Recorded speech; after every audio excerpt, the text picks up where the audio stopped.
discussion. So what we are going to do, we are going to go through the paper together. All right, so this paper consists of 9 pages. We also have the instructions which are there, where you are required to answer 3 sections, section A, B, and C. Then where section A and B are compulsory. Then you answer 2 questions in section C. Then read all questions carefully. Number the answers correctly according to the numbering system used in this question paper. So moving on to the first page, we have section A, which I have indicated that it is actually compulsory. So it is a multiple choice question.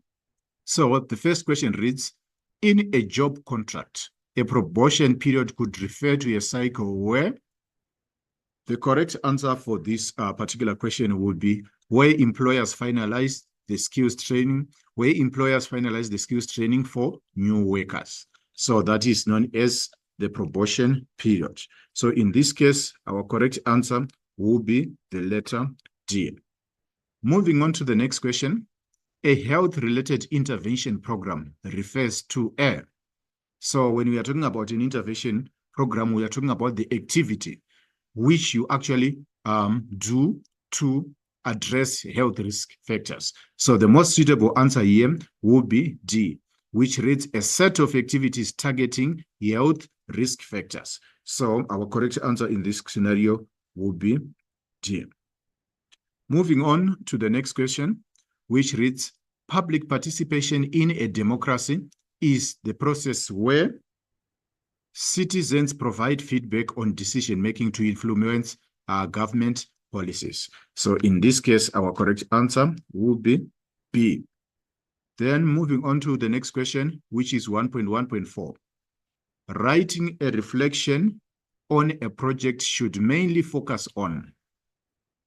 In this case, when you are writing a reflection, you are actually assessing how the knowledge of the research project enhanced your general knowledge or your general understanding. So it is how the task enhanced your knowledge of the topic. That is what we refer to as reflection. So the correct answer in this scenario would be the letter C. When the next question, which is 1.1.5, when a question instructs you to illustrate your answer with a case study, you are then expected to refer to specific examples supporting your point. So in this scenario, or in this case, the correct answer will be the letter A. Moving on to the next page, we have question 1.2, which reads, give one word or term for each of the following descriptions. Write only the word or term next to the question numbers, 1.2.1 to 1.2.3 in the answer book. So in this case, we are only listing one word. So the purposeful spreading of misleading information to advance a certain political cause or philosophy is known as propaganda. It is known as propaganda.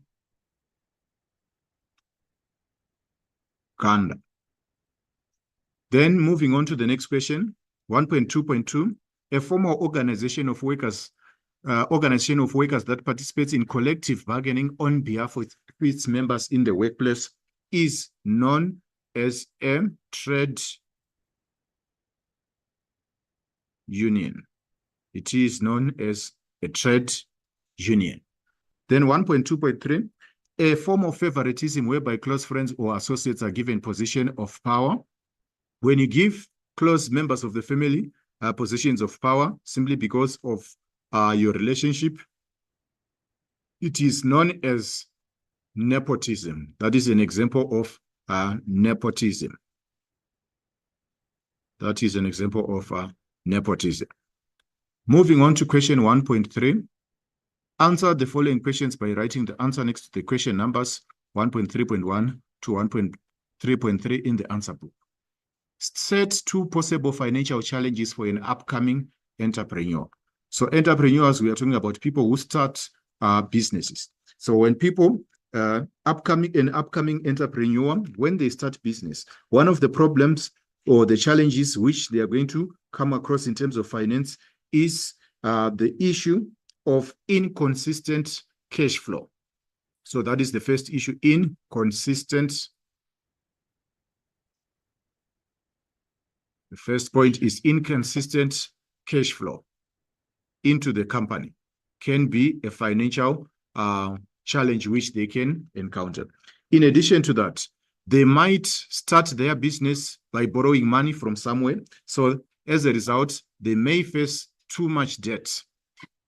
Too much debt. For example, when they borrow money to start the business, they would need to pay back the people who lent them that particular money. Then we also have problems like poor tax compliance. Poor tax compliance. When you are in business, you are also supposed to pay tax to the South African Revenue Services. So they might not have enough information about tax compliance. So the issue of tax compliance is another financial challenge which young entrepreneurs may face. In addition to that, we also have issues such as bad credit, whereby you give people services or goods on credit and they don't pay you back. So those are some of the financial challenges for an upcoming social entrepreneur. Then the following question reads, explain the term redress in the workplace. So we are not only explaining it in general terms, but specifically for the work environment. So when we talk about redress in the work environment, it refers to compensation. It refers to compensation for unfair treatment. Compensation for unfair treatment. When you are unfairly treated in the workplace, you get what we call redress. So you can be paid in monetary terms, or you can be given other methods of compensation. Then you can also say that it is compensation for a grievance. Compensation for a grievance.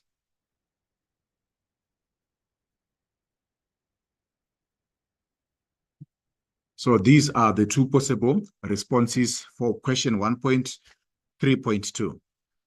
1.3.3, discuss the benefit of taking a gap year when deciding on a final choice. Taking a gap year is when you take 1 year in which you don't study or you don't commit yourself to a particular job, especially perhaps after matric. You would find that you might find yourself taking a gap year whereby you are not studying or you are not engaged in a career. So we are looking at the benefits, the advantage of a gap year. So it offers an opportunity for personal development. Opportunity for personal development. You can actually take a gap year to develop yourself. For example, to acquire new skills, such as acquiring a driver's license, which is part of personal development.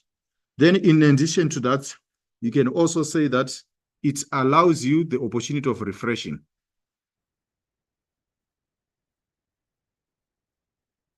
It is a refreshing experience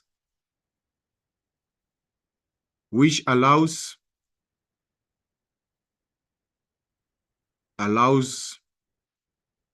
a clear mind.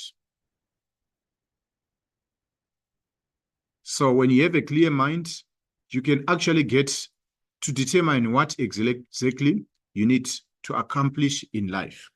In addition to that, it also gives people exposure.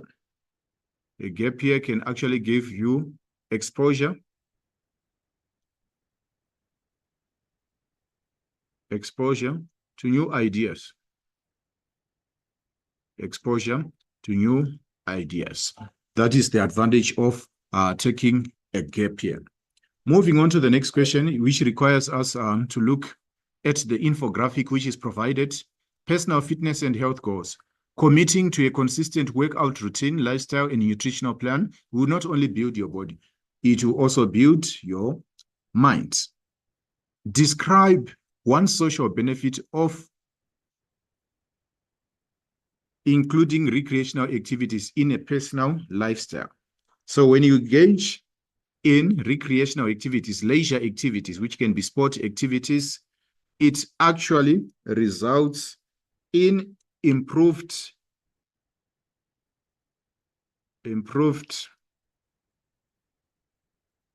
mental and physical health.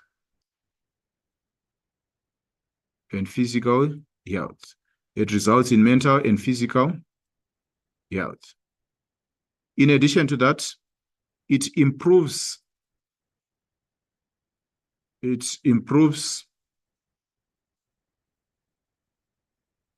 your self-esteem.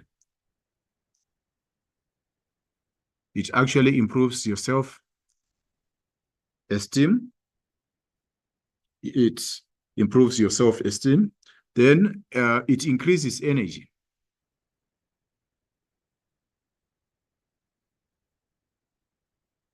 Energy levels. It can actually increase your energy levels. Then moving on to 1.4.2, explain how following a consistent exercise routine could contribute to your mental well-being. So it results in improved skin health,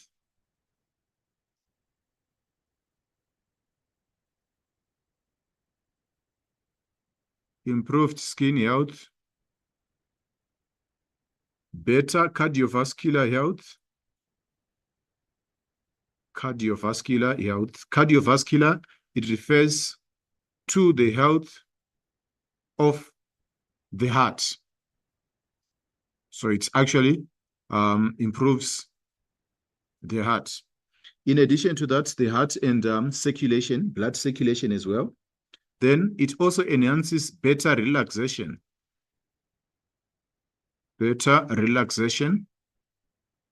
People can actually relax in a better way. Then in addition to that, we can also add better sleep. After engaging in physical activities, if you were suffering from sleeping disorders, you end up experiencing better sleep. In addition to that, it also protects the heart,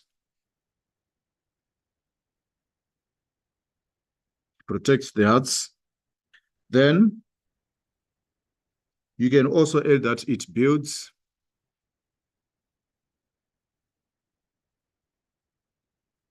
strong bones. So it actually improves the skeletal system as well.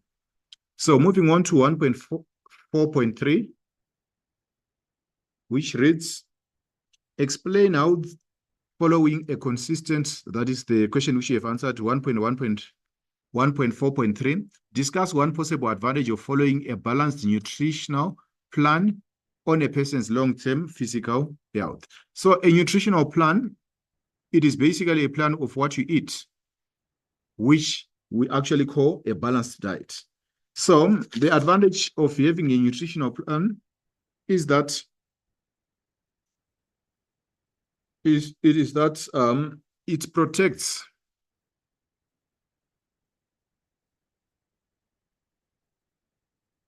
you from getting lifestyle diseases.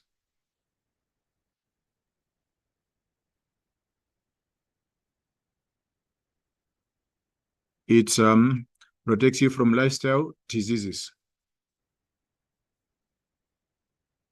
Then it improves the immune system. For example, taking a lot of vegetables is actually good for your immune system.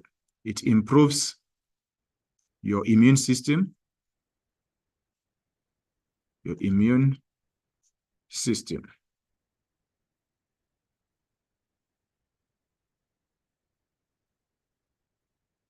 improves your immune system. Those are some of the benefits of those are some of the benefits of having a healthy diet.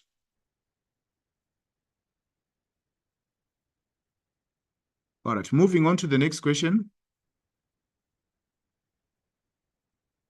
The next question reads,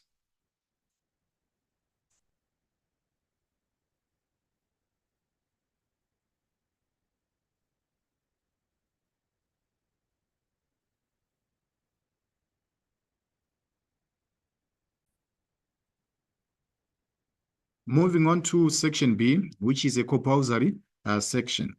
In this section, you're supposed to answer all the questions, then write in full sentences. Then there is an extract which is there. Read the extract below and answer the questions that follow. The value of work, Generation Z and the changing world of work. Generation Z are individuals born between 1997 and 2012.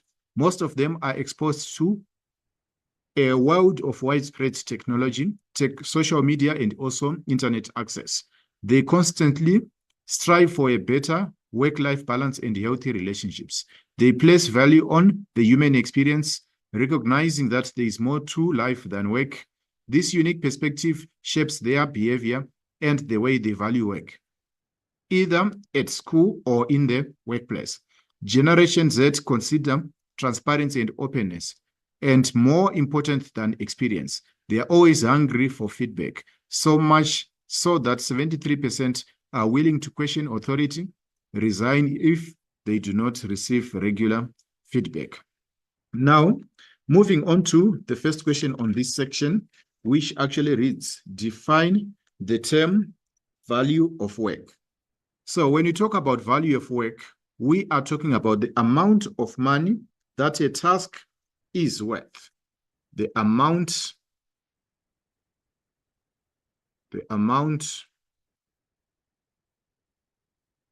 of money that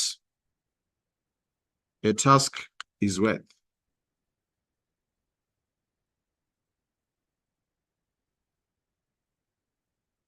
The amount of money that a task is worth. This is known as value of work. Moving on to the next question. Explain how having, 2.2, describe how Generation Z's experience of technology could enhance their problem-solving skills in the workplace. So the use of technology in the workplace, it enables remote learning. It actually enables remote learning. Then it also allows us to manage repetitive tasks easily. It allows easier management of repetitive tasks.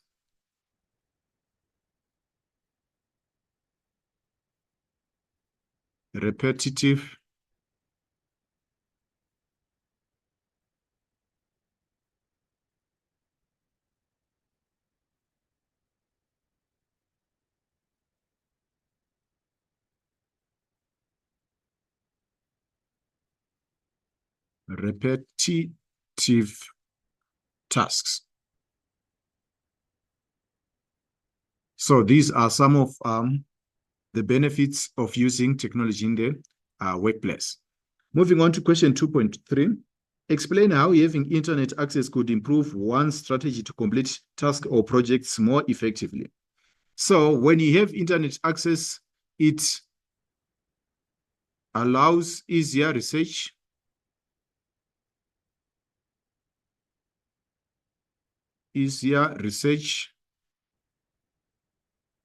or access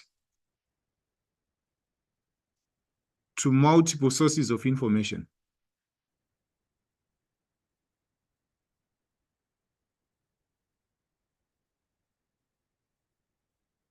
It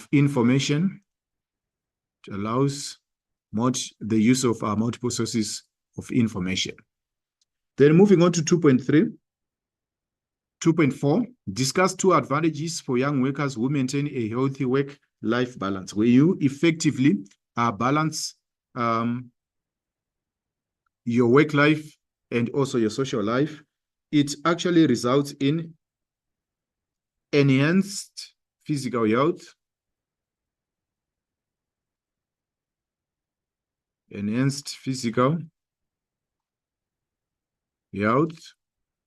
that is the first benefit. Then in addition to that, higher job satisfaction. Job satisfaction. Higher job satisfaction. Then in addition to that, we have 2.5, assess the value of regular feedback for employers within the work environment. Regular feedback is whereby you comment on the progress of employees in the workplace. So when you provide regular feedback, it builds a culture of respect and trust. It builds a culture of respect and trust.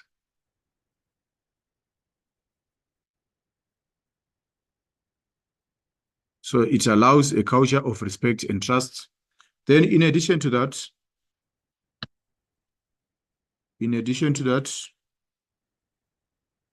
we need to move on to recommend 2 ways in which you could sustain effective relationships in the workplace. 2 ways in which you can sustain effective relationships in the workplace.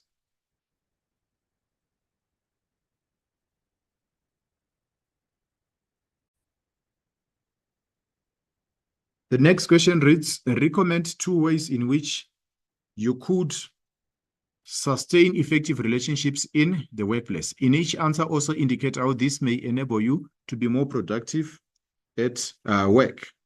So how can you improve 2 ways in which you could sustain effective relationships in the workplace? So you can do that through effective communication,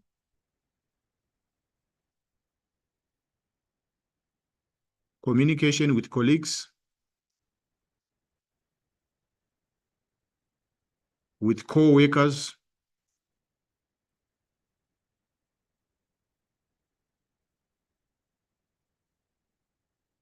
enables good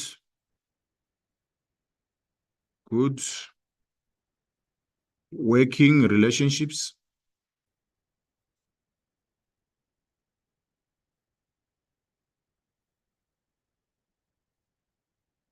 Good communication, it also fosters teamwork,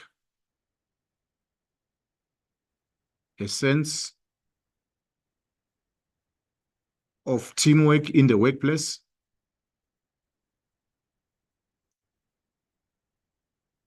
Which results in more production. Which results in more production. So that is the first thing. In addition to that, it's actually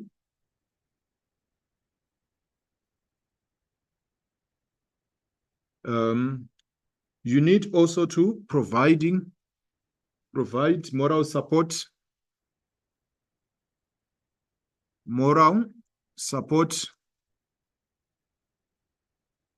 to colleagues,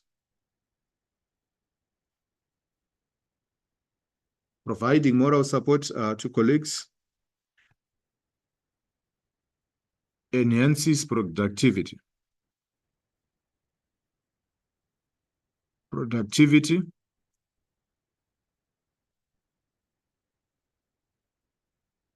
Then in addition to that, providing empathy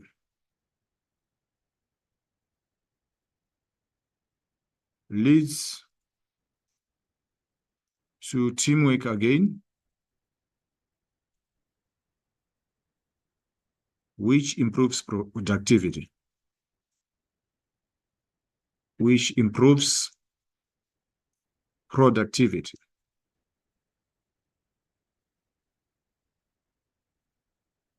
So these are some of the ways in which you can use to sustain effective relationships in the workplace. Moving on to the third question. The third question reads, read the extracts below and answer the questions that follow. Study skills. Dishonesty in examinations on the increase. The penalties of being dishonest during matriculation examinations could include results being invalid and a postponement of the examinations that are to follow.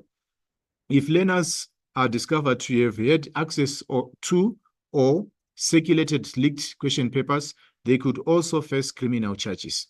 It is therefore very important that learners understand the examination ethics, just like work ethics.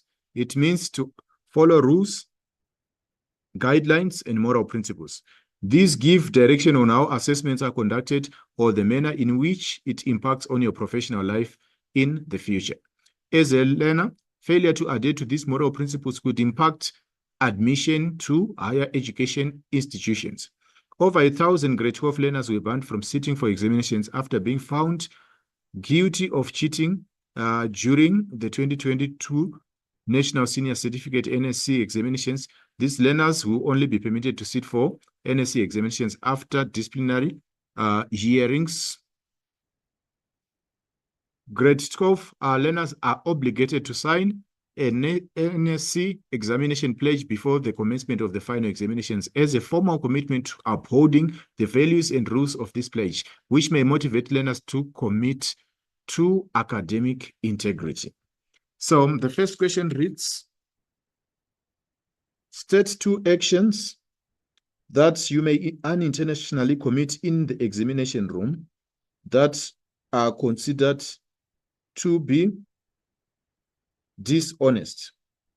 State 2 actions that you may unintentionally commit in the examination room that may be considered to be dishonest. So, for example,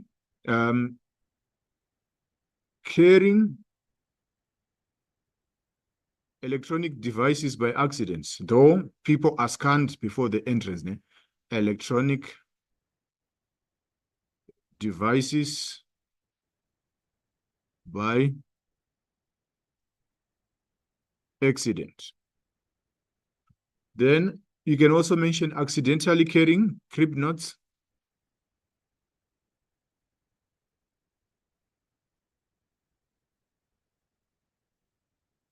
crib knots.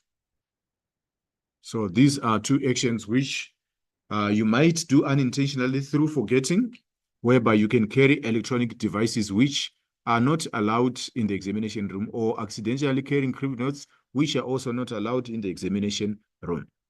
Why do you think that learners may feel pressurized to perform well in the NSC examination? So, social expectations.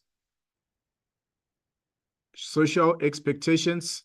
For example, when results are due to be announced, it becomes a national issue. So all expectations from the society can actually make you feel pressurized to perform well in the examination. So social expectations.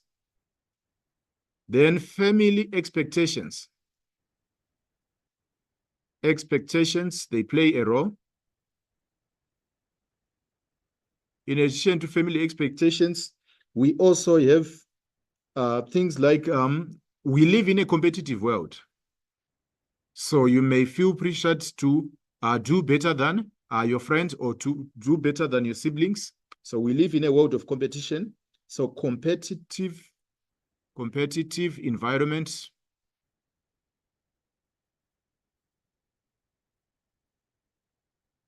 The competitive environment which we live in, it can actually result in you feeling pressured.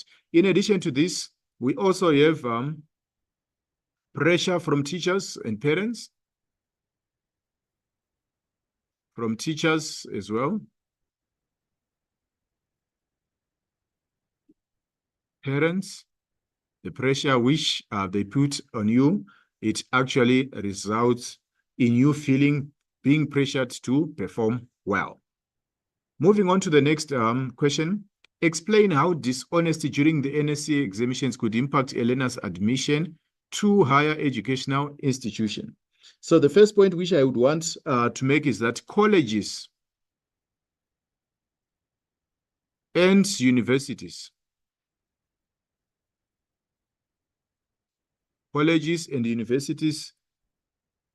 they actually take academic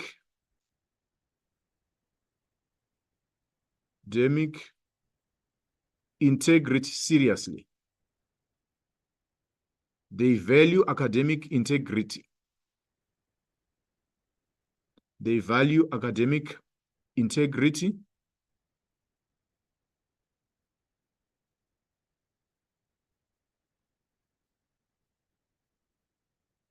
They value academic integrity. So they might not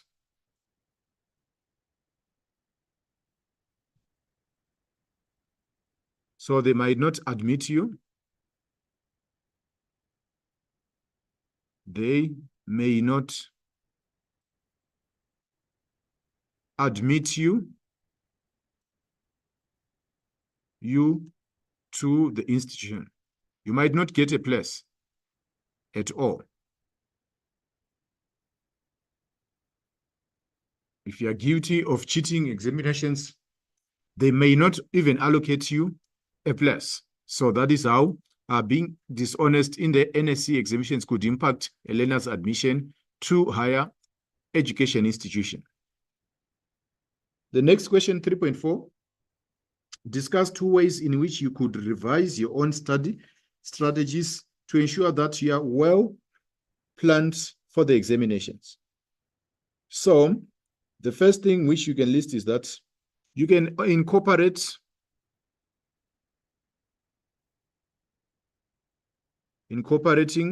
technology. You can actually incorporate technology to assist you with revision.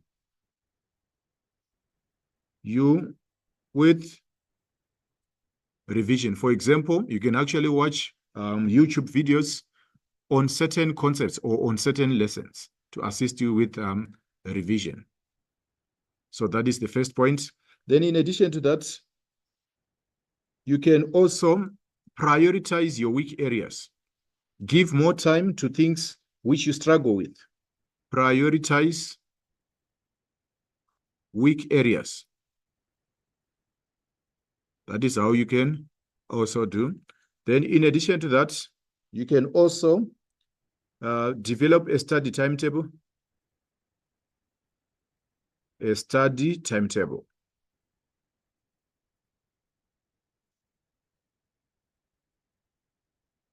You need to develop a study timetable. Moving on to the next question, 3.5. Assess 2 ways. Assess 2 ways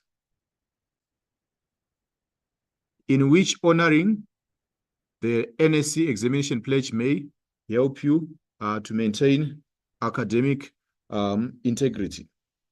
So it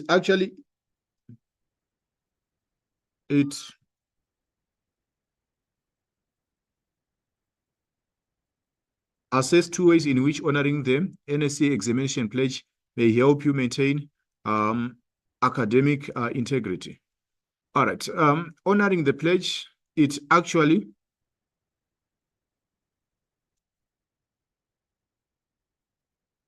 make you honor the rules, the examination rules.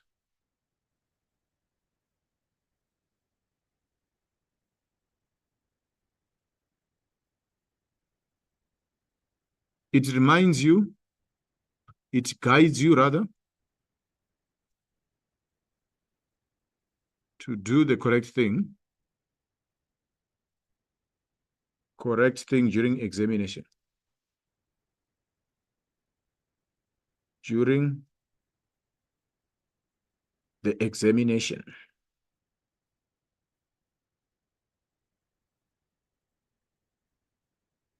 Then moving on to the next question, which is question 3.6. Question 3.6 reads, analyze how having strong work ethics can enhance your professional skills. Analyze how having strong ethics could enhance your professional skills. So there are several ways in which you can enhance your professional skills by having strong ethics. You become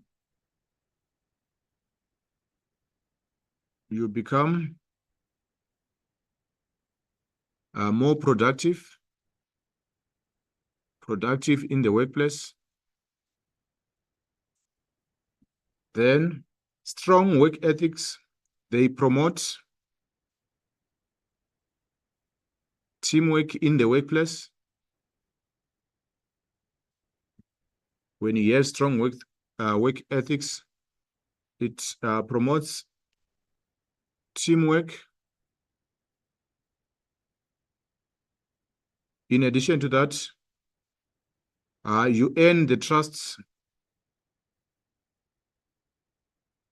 and respect from colleagues. Respect from colleagues. That is how strong work ethics might be useful in the workplace. Moving on to section C, where you are only supposed to answer 2 questions in this section. Your responses must consist of paragraphs. Marks will only be allocated to responses written in full sentences. So question 4 reads, read the extract below and answer the questions that follow. The role of media coverage of sports and sports personalities. Coverage of sports and sports personalities varies in the media. Media coverage of sports personalities can lead to their fame and success. It can also draw attention to scandals resulting in bad publicity and undue pressure on these individuals. Yet these individuals may inspire young people to pursue careers in sports. So the first question reads, briefly state 4 roles of the media in promoting sports in South Africa. Briefly state 4 roles of the media. So what is the role of the media in promoting sports in South Africa? So the first thing is that the media, it raises awareness on sports. That is the first point which I'm going to take. The media raises awareness of sports. What do we mean by this? They actually let us know what is happening in the sports arena. For example, they give us fixtures of games which are going to be played. They also give us analysis of the games which are being played. Then also, in addition to that, it showcases sports. The media showcases the value of sports.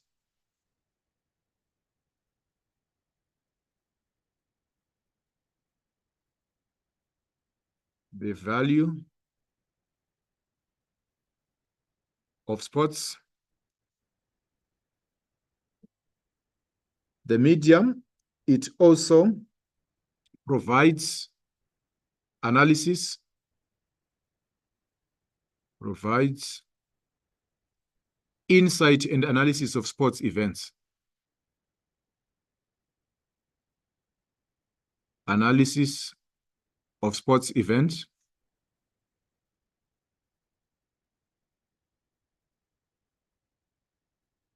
Analysis of sports events.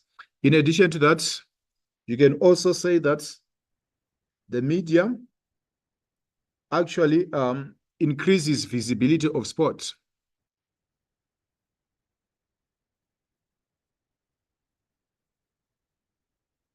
It actually increases the visibility of sport. So these are the 4 roles of media in promoting sports in South Africa. Moving on to the next question, discuss in detail how sports personalities could potentially influence young people to consider sports. All right. So sports personalities like sports presenters or pundits or sports analysts, they act as role models. Act as role models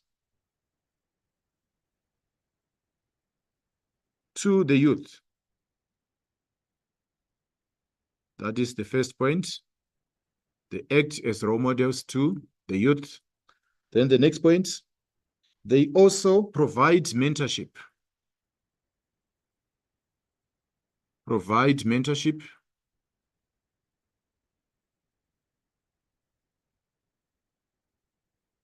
In addition to mentorship, you can also include the fact that they demonstrate, the sports personalities, they demonstrate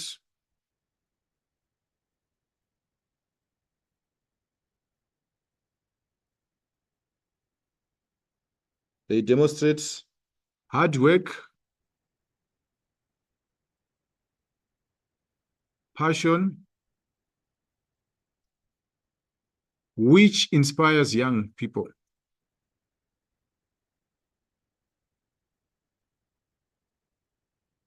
They demonstrate passion, hard work, which inspires the young youth. Then you can also let that they promote sports personalities,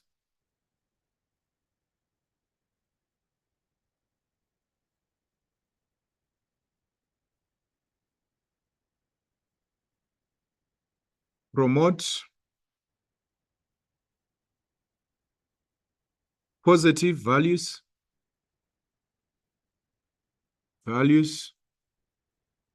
which can be learned by young people.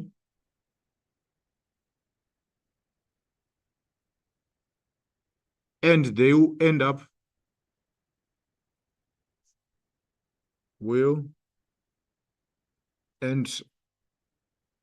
taking careers in sports. If you look at most sports personalities, they actually have their role models, which they try to imitate, or their idols, which they try to imitate. So they'll end up taking careers in sport. Okay, moving on to the next bullet. Examine 2 ways in which the media could report more responsibly on alleged or suspected scandals. So the media is a role of informing people, but when they report about scandals of sports personalities, they need to do that in a very, very responsible way. For example, the media should verify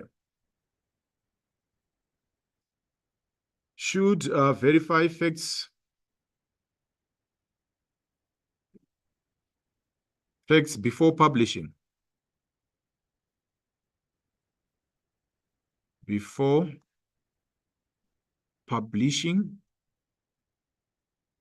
So they need to do a little bit of verification of the facts which they are reporting on, because it can actually affect the career of the person whom they are reporting about.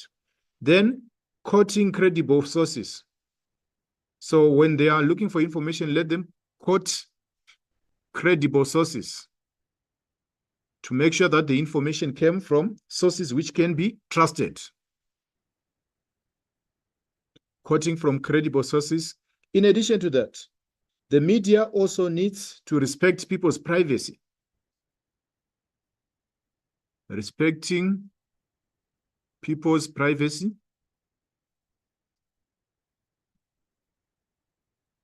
Respect of people's privacy is of importance. Then they should also provide context. Provide context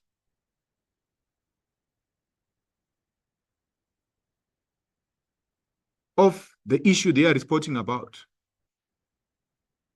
They should contextualize it properly, being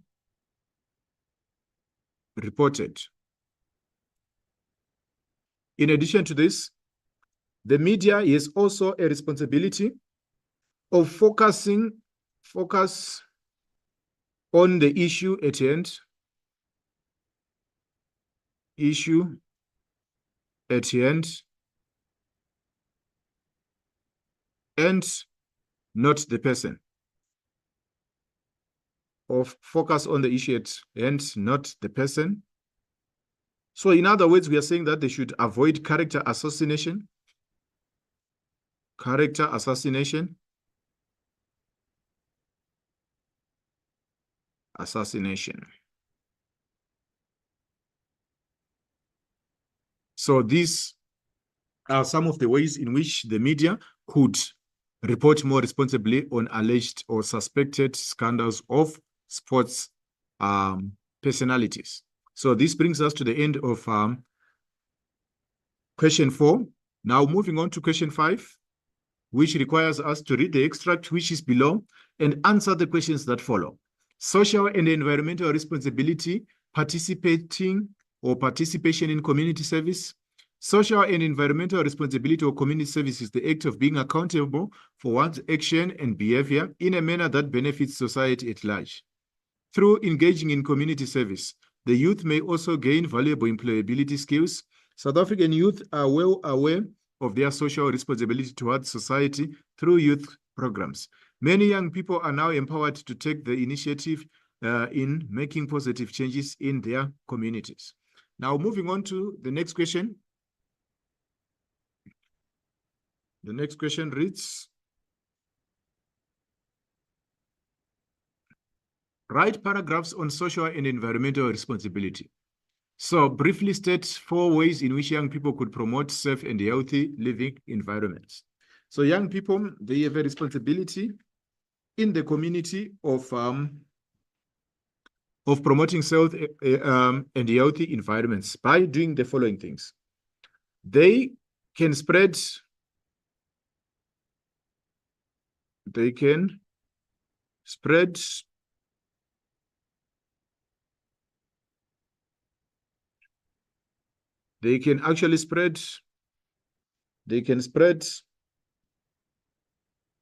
information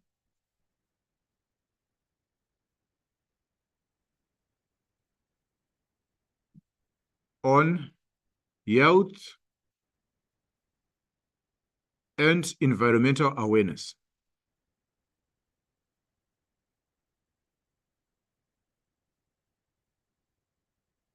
So they can actually spread information on environmental awareness. In addition to that, young people can use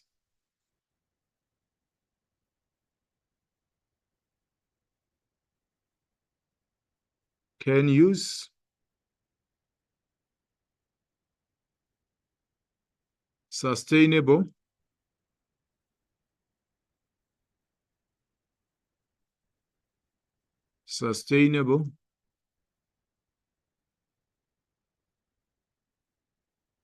they can use sustainable alternatives of energies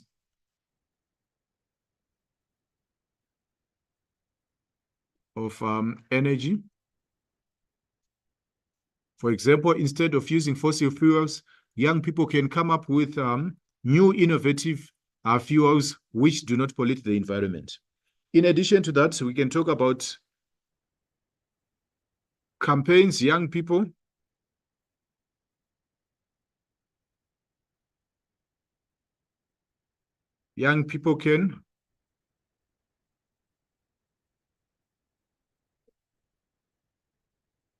can start recycling of waste products, then reducing pollution,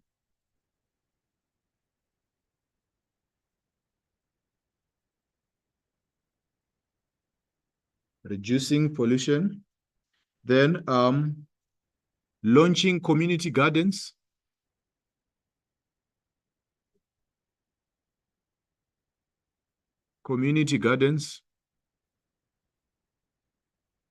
gardens which can provide vegetables which promote healthy living. Then young people can also volunteer. They can also reduce pollution. They can launch community programs using sustainable alternatives, spread the message about environmental and health awareness. All those are relevant points there. Then the next question reads, discuss in detail how participation in a community service would help the youth improve their employable skills. So indirectly, we are being asked about the benefits of volunteering. The benefits of volunteering, it teaches valuable skills. Valuable skills like teamwork,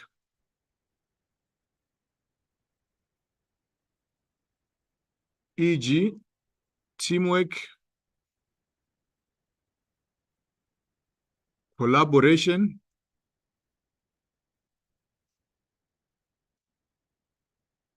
communication, how to communicate in a group. In addition to that, volunteering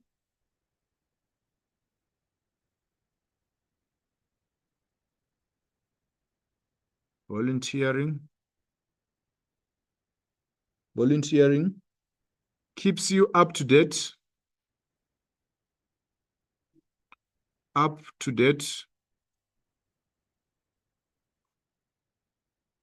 in terms of the latest recruitment trends.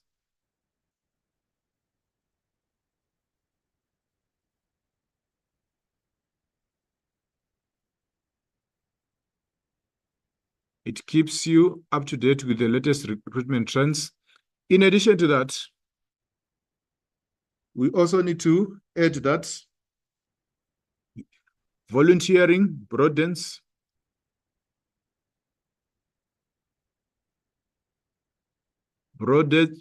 it actually widens. Volunteering, it widens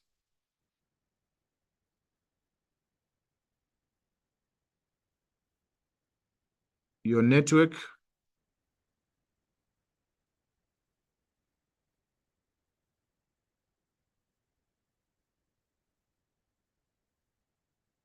It widens your network. Then it actually widens your network. You can meet new contacts.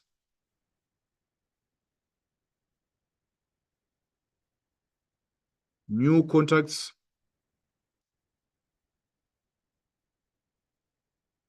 Who can connect you with job opportunities.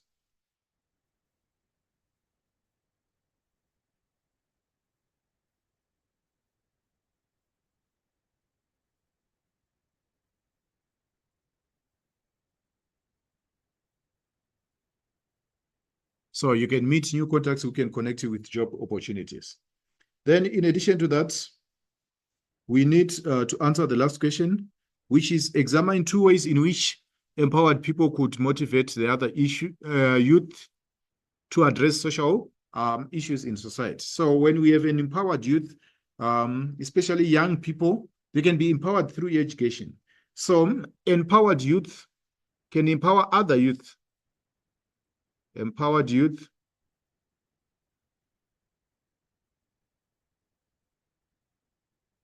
may motivate other youth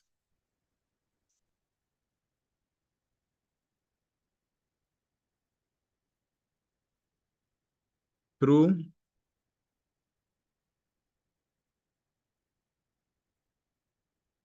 critical thinking,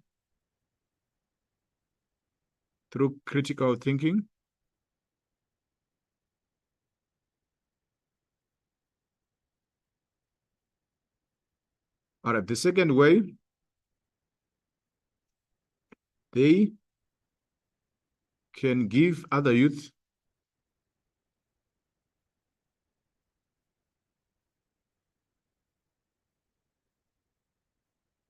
problem solving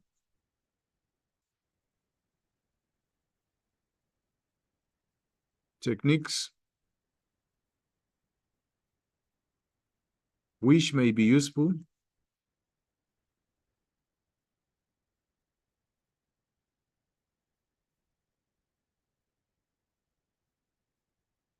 in addressing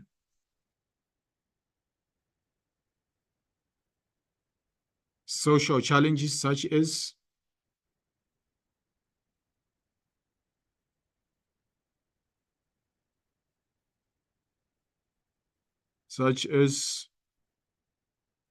substance abuse,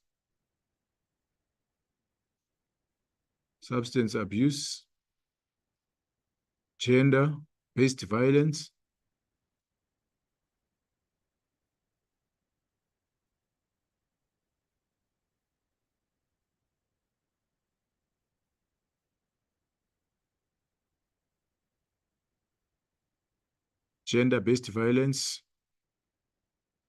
etc. So that is how empowered youth can assist also other youths in the community. So this brings us to the end of question 5. Moving on to question 6.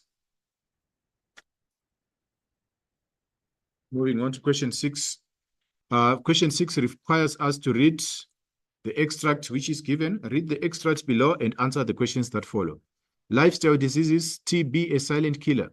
Tuberculosis is a preventable and curable disease, yet 1.5 million people die from TB each year, making it the world's top infectious killer. Lifestyle factors and stigmatization play an important role in the spreading of TB in communities. In order to manage this disease effectively, early treatment is important. Glossary: stigmatization, where individuals are unfairly treated and discriminated against due to conditions that are seen as undesirable in society. Then, moving on to the next question, use the following as a guideline. Briefly state 4 lifestyle factors that may increase the risk of a person contracting tuberculosis. So TB is usually associated with overcrowding. So the first point is overcrowded conditions.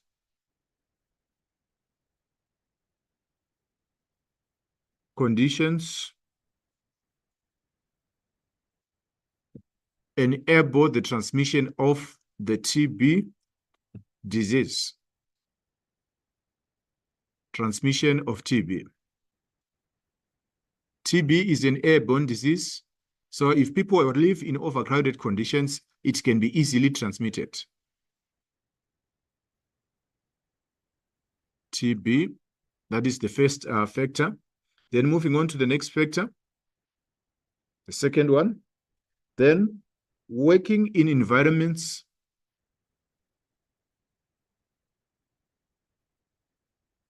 working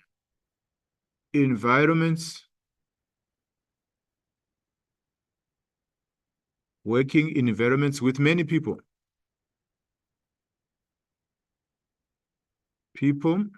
e.g. hospitals, schools, prisons.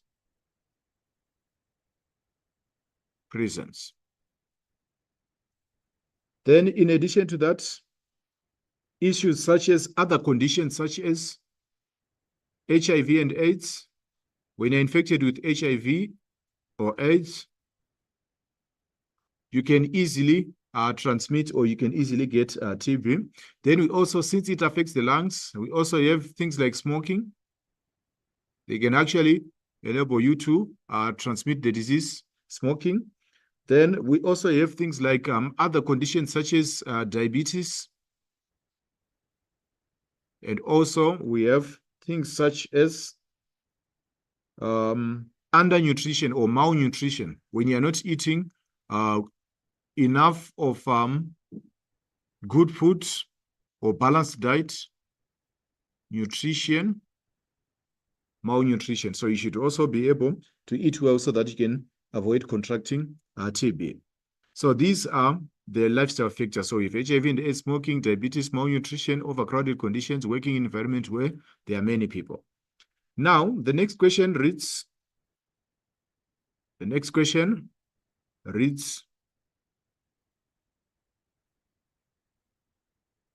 discuss in detail how early treatment of TB could help individuals who are infected to manage the disease more effectively. So early detection, it prevents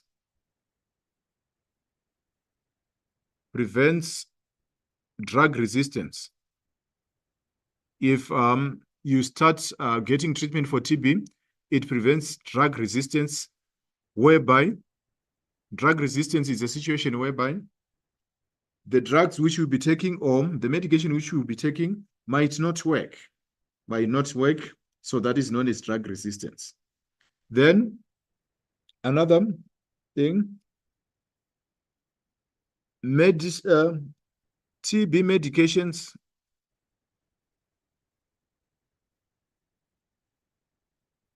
is effective in the early stages. TB medication is effective in early stages. TB medication is effective in early stages. When you take medication in the early stages, it is very, very easy to treat the disease. But at a later stage, it might be too late. Then it's early treatment saves money and time.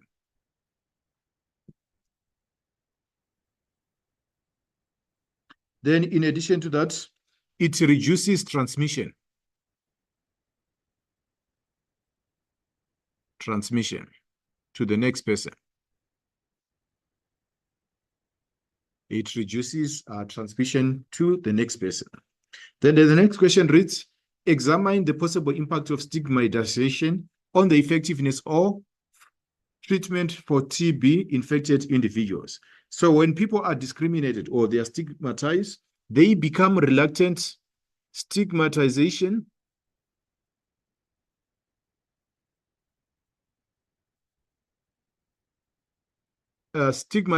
discourages infected people to seek help.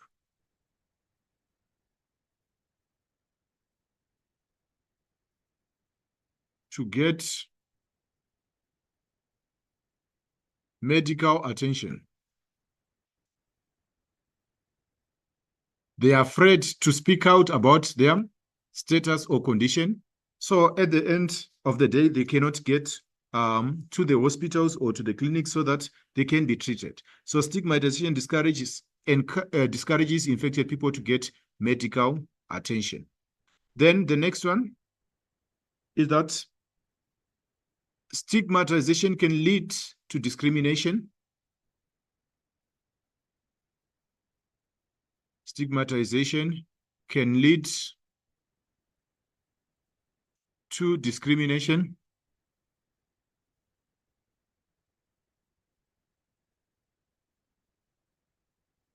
Of infected, it can lead to stigmatization of infected people. They are treated by community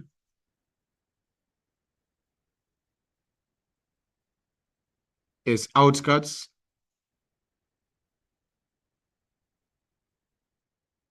which can result in worsening of the sickness. Of the disease. So they are mentally affected.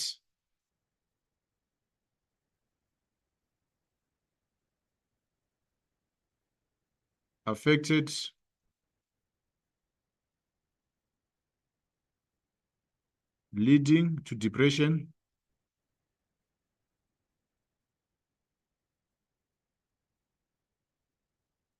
or even death.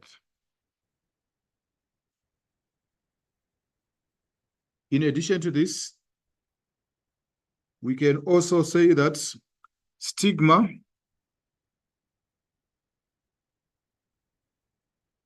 delays treatment, delays early detection of the disease, and treatment of the disease.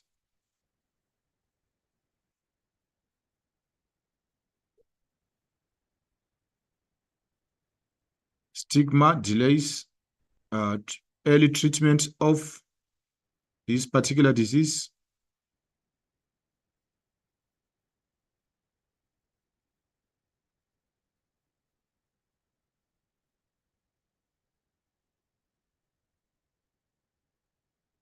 Resulting in deterioration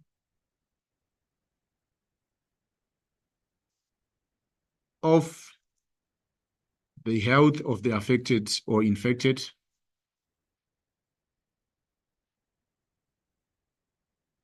of the infected person.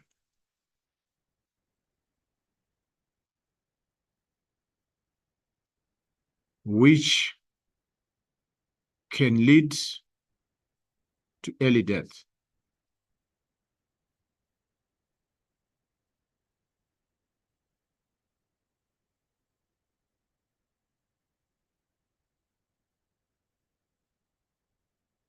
Which can lead to early death of the patient.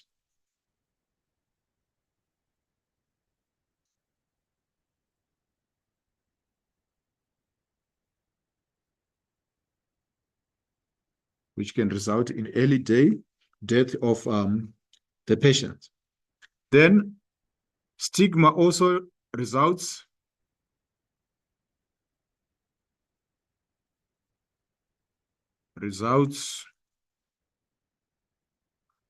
in social isolation.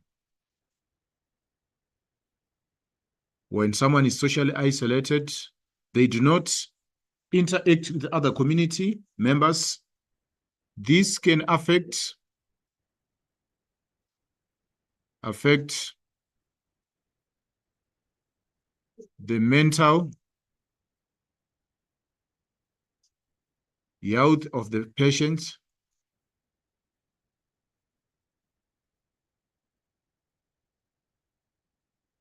Person infected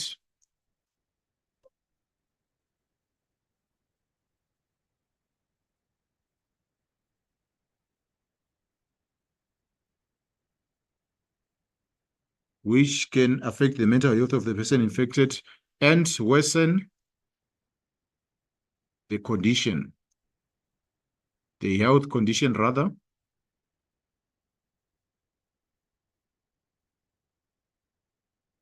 leading to early death.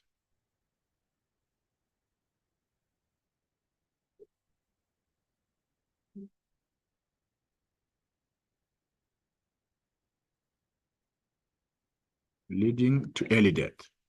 So this brings us to the end of the last question. So remember, when you answer questions in section C, you are supposed to write in full sentences as far as possible. Then in addition to that, we also encourage you to make use of statements, a qualifier, and an outcome. So that is how you answer section C. So it brings us to the end of this section, hoping to meet you in the next session.